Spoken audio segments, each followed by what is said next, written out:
everyone, back to this episode of Smarter Sourcing. My name is John Pavia, and today we are joined by Dawn Watkins, the Director of Strategic Sourcing at the University of Florida Health. Dawn, thank you for joining us. Thank you. It's certainly a pleasure to be here with you today. It's 93 up here in Connecticut, and you told me it was 88 down there. Who would have thought on today it'd be cooler down there than it is up here? It is steaming up here. Right. And just for our listeners, here is Gainesville, Florida. So what a remarkable difference. Yeah. So University of Florida Health, give us an idea. How many hospitals in the network, and give us a sense of depth and breadth of University of Florida Health. Of course. As the name, shows, we are part of the University of Florida. UF has a tremendous presence in the state. It's got a physical location in every county. And with that, I think UF Health is recognized as Florida's premier hospital system. So the network includes 12 hospitals, almost 3,000 patient beds, hundreds of physician practices and outpatient locations in Gainesville, Jacksonville, St. Augustine, Leesburg, and the Villages. And I have to tell you, I was just going to share, this is an exciting time to be at UF Health. We're undergoing a transformation. And so part of that transformation is actually merging together as one clinical enterprise.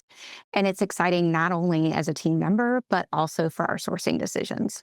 So give us a sense of what your group looks like in terms of how it's structured, how many people you have in your organization, and what are those things that you're responsible for sourcing? That's a great question. I have a small but mighty team. There are 25 of us, and it comprises of purchasing, contracting, and value analysis. I mentioned earlier that we're going through this transformation. One of the most visible changes is that we've created a UF Health corporate, which now governs our entire clinical enterprise, including all of the hospitals and the faculty practices that I mentioned earlier. And so this structure is new. And so when you look across the enterprise, we have over 50 people that perform tasks in those areas, and we're starting to work more closely together. So that transformation, how has it impacted you and your organization? It's big. We're moving from historically independent decision-making to a more enterprise-wide approach. So that shift is allowing us to aggregate purchasing volume, pursue greater standardization, and then ultimately deliver more value to our patients and the communities that we serve. So the categories of things that you're sourcing, that your group sources, give us an idea of that. It's all non-labor expense. So typically you would think in a hospital setting of some of the traditional supplies, which we certainly cover. So medical supplies, surgical supplies, equipment, and then purchase services is probably our largest growing category in terms of what I would consider non-labor expense for the organization. Recent contracts include food services, environmental services, et cetera. And you're 20, you said your group is 25, growing to now 50 because of the integration. Yes. How are you structured in terms of centralized, non-centralized, by categories? Have you structured the organization? So we're moving to a centralized model, and we're also looking by category. With that centralized model, we're also reaching out to operational leaders across the enterprise to help us form that governance so that we have individuals from the C-suite helping us guide the prioritization and strategies behind each of those categories. You start off by saying it's a fascinating time. Is it partly a fascinating time because it's also a very challenging time with everything going on in the world, starting with tariffs and moving over to world events? And is that part of the challenge, and also how it's impacting almost every supply chain? Yes. So there are internal changes that I've described, and then absolutely external changes, which we're all subject to. So whether it's tariffs, geopolitical issues, there are no shortage of those. We have weather events that we're being impacted by, inflation. So just to name a few. So I want to dive into a bunch of those things, but let's go back for a second. How did you end up here? Let's go back to your beginnings and tell me about, were you sitting in college there and saying to yourself, boy, I can't wait to get into the real world and tackle sourcing and procurement? What were you thinking about back in college? Where were you? Yeah, no, it's a good question. My journey has really come full circle. So I moved to Florida during my senior year in high school. And while I was accepted to UF, I didn't have the means to attend at that time. So I went to work at a local manufacturing plant right where I graduated and started in shipping and receiving. I still remember being excited when I was promoted to a forklift operator. And so, from those humble beginnings, really just a lot of hands on experience, launched my career in manufacturing supply chain, where I eventually was recruited by Honda Manufacturing and spent a full decade in that space. And then 19 years ago, I transitioned into healthcare. And for the past 15, I've been here at UF Health. And here's the full circle moment. When I joined UF Health, I also was able to return to UF and earn my MBA. Wow. And what specialty? Your MBA, was it finance? Was it operations? What was it? Administration? Administration, and the MBA is just a very full, encompassing exposure to many different disciplines. Got it.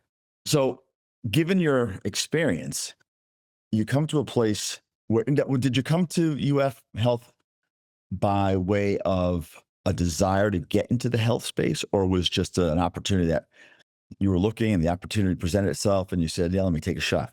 Exactly the latter. So there was an opening. I had just started my enrollment at UF, and I thought, what a great opportunity to work where I'm actually going to school. And it just ended up that I was selected for the position. So, if we were to say to ourselves, okay, right now, for whoever's listening or watching this episode, and I would start off a sentence by saying, being in sourcing and procurement for a health system is unique in a way that really only another person who's been in this same field for X number of years could understand. Because when you're in sourcing and procurement in the health field, how would you finish that sentence? Because I know one way to finish it that I've heard from others who are in the health field and sourcing and procurement. I'm interested to hear if you have a way of finishing that sentence. Yeah, I think it's unique in so many different ways. Probably the first that comes to mind is just the ability to contribute to the well being of others. There is this altruistic connection with the services that we provide to our community. The other aspect that is also different is that our service is 24/7. And so, one of the areas that when I worked in manufacturing, there was downtime where we would literally shut down factories for a full week, twice a year for preventative maintenance. And certainly in the healthcare setting, especially the acute healthcare setting, it's 24/7. And so just knowing that that demand doesn't stop for holidays, it doesn't stop, on the weekends or at night, is important to point out. So I've heard that one, and I think that ties into I think I remember two that stand out. One is when you're in the health field and you're in sourcing and procurement, if you screw something up and it's not just, the right cookies or the right piece of clothing being on the shelf the way on the date that it's supposed to. There's people's lives are at stake. And so the things you're sourcing could be the difference between life and death. So that's one. But the other one that was interesting, that I find interesting, is when you're talking about, tariffs, inflation, price, it's a field that you can't just automatically or just systematically say to yourself, well, we're just going to pass on the price to the consumer. It's a regulated industry, and it's an added pressure to negotiation, to the way you think about sourcing. And so I don't know if that's something that is common throughout the field, but that's why I asked the question. You're absolutely right. I think that's a challenge that we face in healthcare, irrespective of even the tariffs. The revenue, unfortunately, just does not cover our basic expense. And so that continues to be a subject of conversation. How has the world of sourcing in the health field changed since you've been in it? I think we're making great strides. There has been a lot of improvement in terms of technology and education for supply chain professionals. We rely a lot on not only our national professional organization, but regional chapters to network with other supply chain peers and to promote the profession as a whole. So it sounds like you're very active in the different professional organizations that are unique to sourcing and procurement for in the health field. Is that a fair assumption? It is. Since becoming part of the supply chain in healthcare, I've joined the Association for Health Resource and Materials Management, otherwise known as ARM. It's part of the American Hospital Association, and it's a professional organization for supply chain. So I've served nationally on their education committee, but just most recently, I started participating as a provider board member for Florida ARM, which is the chapter in the state of Florida. And it's just one way to make sure that you are keeping up to date with procurement trends, but also, and I think more importantly, networking with your peers and helping to mentor tomorrow's supply chain professionals. So that I definitely want to get into. Before I ask a question, a follow up to one of those comments, U of F Health, you have teaching hospitals, right? I mean, you have residents rotating through, et cetera. What kind of complexity or nuance does that add to the job, or if any? I think it's part of our culture. So it's three pronged in terms of service, research, and teaching. And that resonates with me greatly. So even in my position, I serve as a preceptor to UF MHA students. We currently have two working with our team. And it just brings immense joy, not only to help someone with their career development, but it also offers benefit to our organization and, quite frankly, then benefit to the patients and communities that we serve. So you talked about trends that, it's funny. It sounds like you're one of those people who you get and your organization with your affiliation with ARM, you get a lot out of that. I always wonder, sometimes I've gone to industry events in other industries. You go to some events and it's amazing how much you get out of them. You go to another event and it's a big networking event. But in yours, it sounds like you actually, it's very helpful to you to go to these events and network and just get outside of your four walls and be able to, learn what's going on at other hospitals from other sourcing and procurement professionals who work within those hospital networks. Yes. And, even outside of healthcare, I think one of the things that it teaches is number one, you're not alone. So there are many people that have similar scenarios or challenges, and there's a lot that we can learn from each other. And then number two, I'm just a huge fan of developing and helping others. And so I've had a great career. I mean, from forklift driver to now director of strategic sourcing for over $1 billion in spend. That's incredible. And I want to be able to, pay that forward. I want to be able to help others that are aspiring to start careers in supply chain. It's not a profession that was spoke about a lot when I went to school. Now, granted, that was a while ago, and I'm sure things have changed. But just to be able to give others the opportunity to see, what this profession looks like, and certainly consider it as a future career is a privilege. Okay. So in your heart of hearts, do you ever have a day where you say to yourself, man, I'd love to be back on the forklift right now. Just Haha. sit behind this desk. Cause I bartended through college and law school and there have been moments, even probably maybe last week where I said to myself, you know what? That looks like it might be fun to go back to doing that. It's funny you should say that because I was just talking to a colleague this week about how therapeutic it is sometimes to just do those home improvement projects at home, whether it's painting a room or getting out on the lawnmower, because, yeah, you do get to see something from start to finish. It's an accomplishment in itself. For me, anything that involves a chainsaw, I'm in because There you go.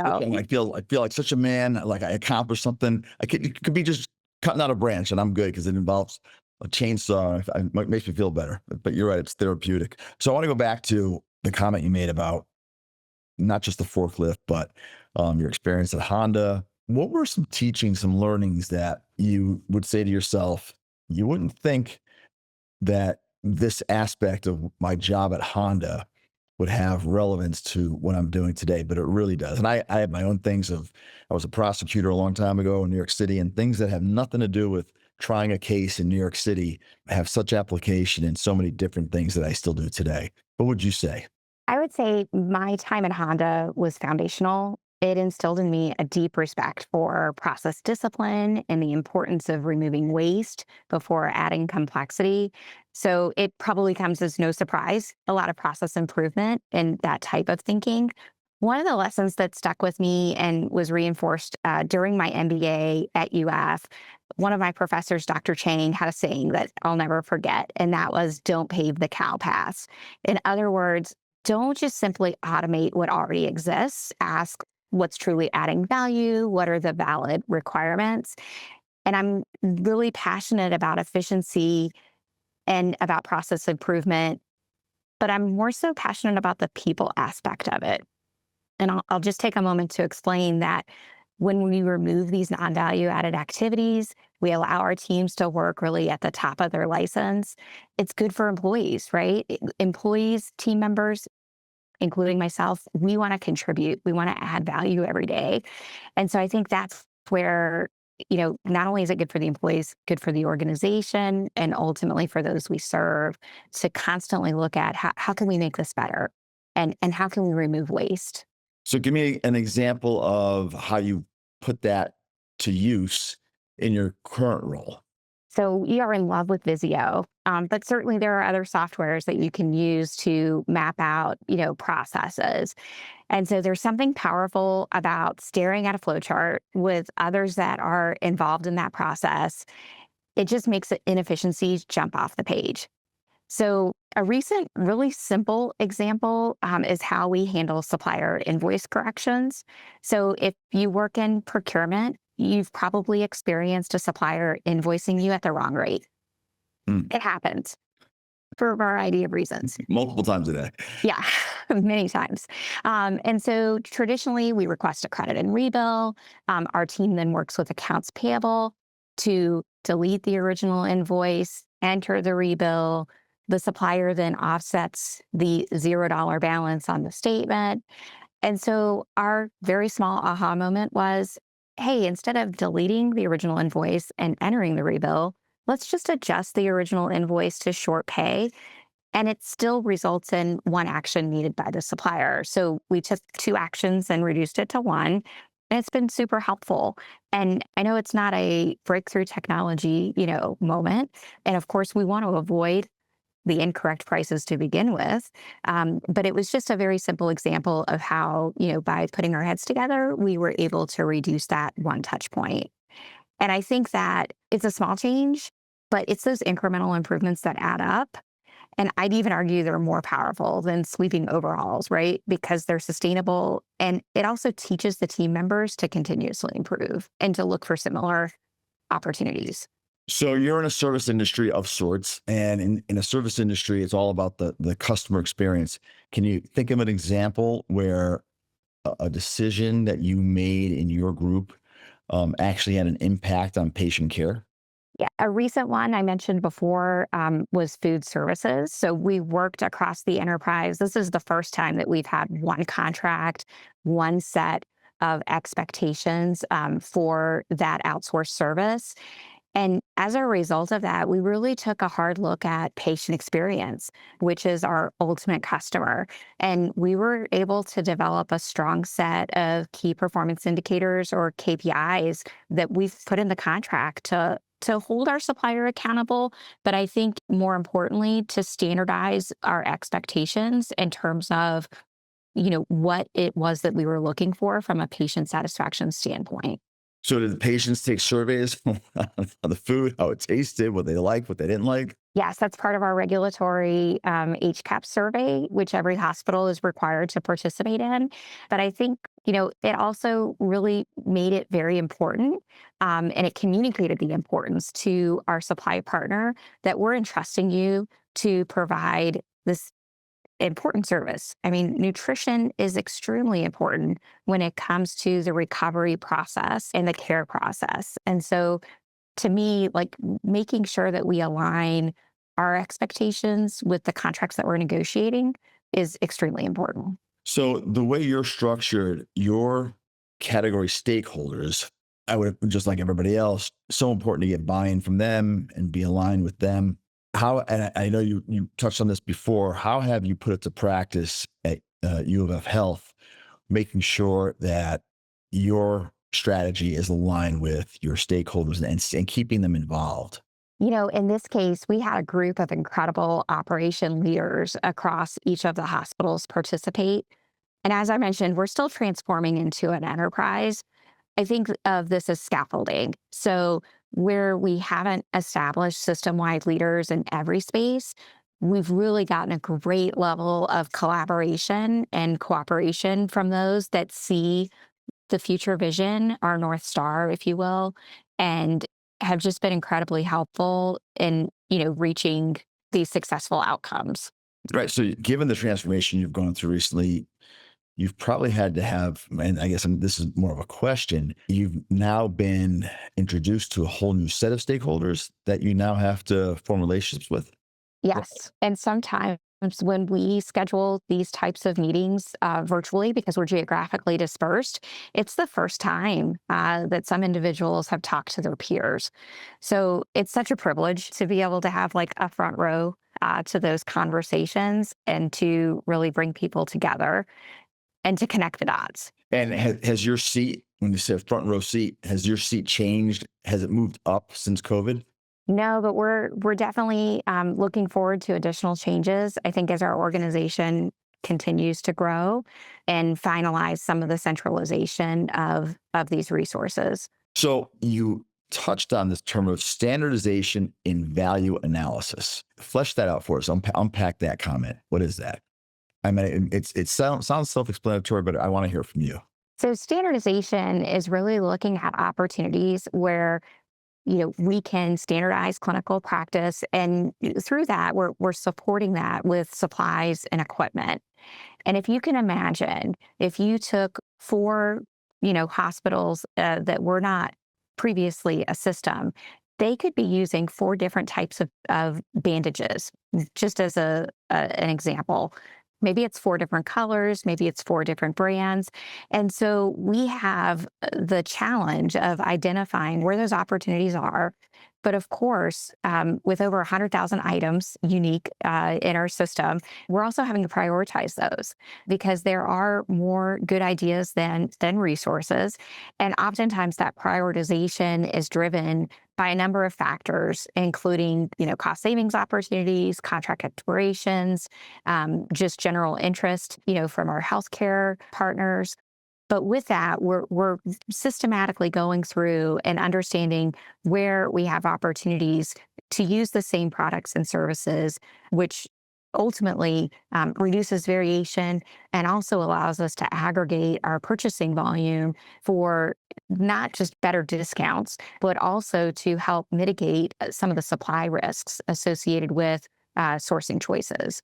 So, given that priority on standardization, or emphasis, how do you balance the cost concerns with quality of care concerns? Because that's got to be a constant balance in your world of procurement.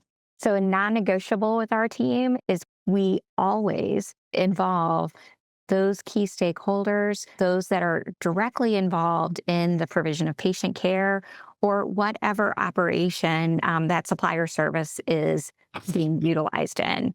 And so no decisions are made without direct input from those customers. And I think that's just so critical in terms of how we conduct ourselves and how we move forward through this process. So, in your world, let's talk about redundancy and staying ahead of supply chain disruptions, not necessarily pandemics, but how do you plan for and sort of war game for those things that hopefully aren't going to happen, but could happen? I wish I had a crystal ball. And I think one of the things that the pandemic taught us is that our supply chains are vulnerable and they continue to be so. And so we're learning that more, as we grow. I think that the biggest thing is establishing relationships with your supply partners because we don't always have that line of sight transparency and to understanding the complete supply chain. But when you have strong relationships with your supply partners, you're able to share a lot more information.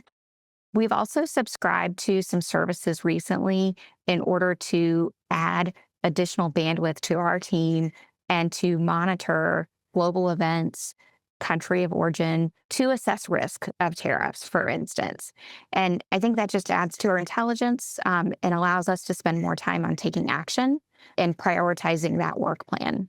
So, and I always say this to the younger folks that I work with, that you got to view your suppliers as your partner, and you have to innovate with them. You have to collaborate with them and treat them as real partners versus just somebody you want to squeeze and try to get the best price out of. And I'm interested to hear your philosophy and maybe you have an example of a really collaborative, innovative supplier relationship that has really come in handy for you over the years. I agree. It has to be mutually beneficial and there has to be a strong alignment in terms of outcomes. So, one of our most innovative partnership is built around mutual incentives where both UF Health and the supplier benefit from shared success. While I can't share too many details due to Okay. confidentiality, which I'm sure you can appreciate, what I can say, it's incredibly valuable to step back and ask, where can we align? Identify specific measurable events that drive value for both parties and think of ways to incentivize those behaviors or those outcomes. And so I think it's a good example about how you can go beyond just those transactional relationships and create a platform for collaboration. What keeps you up at night? Well, what's a doomsday scenario that you say to yourself, man, that'd be a tough. I don't, and what are those things that you look for before you go to bed and you like wake up and you check for when you wake up? I It has to not be many weather has to be up there. Weather concerns, right? In Florida. for sure. And hurricane season is here upon us. I wouldn't say that necessarily it keeps me up at night, but disruption is high. Supply chain disruption is high on that list. I think too, most of my focus is making sure to be intentional about planning. And, when we talk about disruption, we often think about supplies, right? But one of the supplies that I'm equally concerned about is attracting and retaining talent. Mm. And again, making sure that, we do have a pipeline for continuing our team's mission and contributing to supply chain as a whole. So let's finish with technology. How has technology been transformative, at least in your experience, in the last couple of years? And what do you see coming around the corner? What are you excited about? So, as I said before, I've seen a lot of change, and I jokingly say that I was born in the 1900s, right? So I have this, like many probably of the listeners, the unique experience of playing Oregon Trail, but now also seeing AI on the cusp of making some great changes in terms of efficiency and how we're going to be able to harness that. We've seen technology reshape the sourcing landscape too. I'll be honest, we still have investments to make in this area. And I think it's important that we're approaching it intentionally. We're taking time to assess where are the greatest opportunities to automate, and just as importantly, to educate. And as leaders, I think we also have to recognize that both the work and the workforce are changing. We're closely working with our teams to identify ways to improve how we attract and retain talent because the work of tomorrow won't look like the work of 10 years ago. In fact, I would say there's no one that can use a 10-year-old job description anymore. And so we're looking at that closely. And then for us, technology isn't just about efficiency, it's also about enabling people to do their best work. And so I think as long as you have those guiding principles in place, you're going to be in a really good space. Let's finish with this one. You got your MBA and you have embraced technology clearly. It's day one of a new employee who's, let's say, maybe brand new or early on in their career of sourcing and procurement. And you get a chance to take them to lunch or sit down with them, and they're all ears and they're a sponge. And they ask you, so what do I need to do to be successful in this field? What do you tell them? First and foremost, listen to your customers. In my case, it happens to be clinicians. They are your closest partners, and understanding what truly impacts, in my case, patient care. Take time to understand regulatory landscape because it's complex and it's critical. And always remember your decisions impact lives. It's not just about savings, it's about service and stewardship. I'd also say bring resilience and grit. Healthcare is fast paced, high stakes, constantly evolving. You're going to face challenges that you don't have easy answers to, but that's okay. You've got to stay grounded in purpose and keep showing up. I think that's been a theme in my life in terms of resilience. And, with that, stay curious, stay adaptable. You'll be able to make a meaningful impact. And finally, I mentioned before, hospitals run 24/7. It can be tempting to overwork. But as leaders, I take it seriously that we have to lead by example, take care of yourself, set boundaries, encourage your teams to do the same. When we're well, we lead well, and that benefits everyone, including the patients that we serve. All right.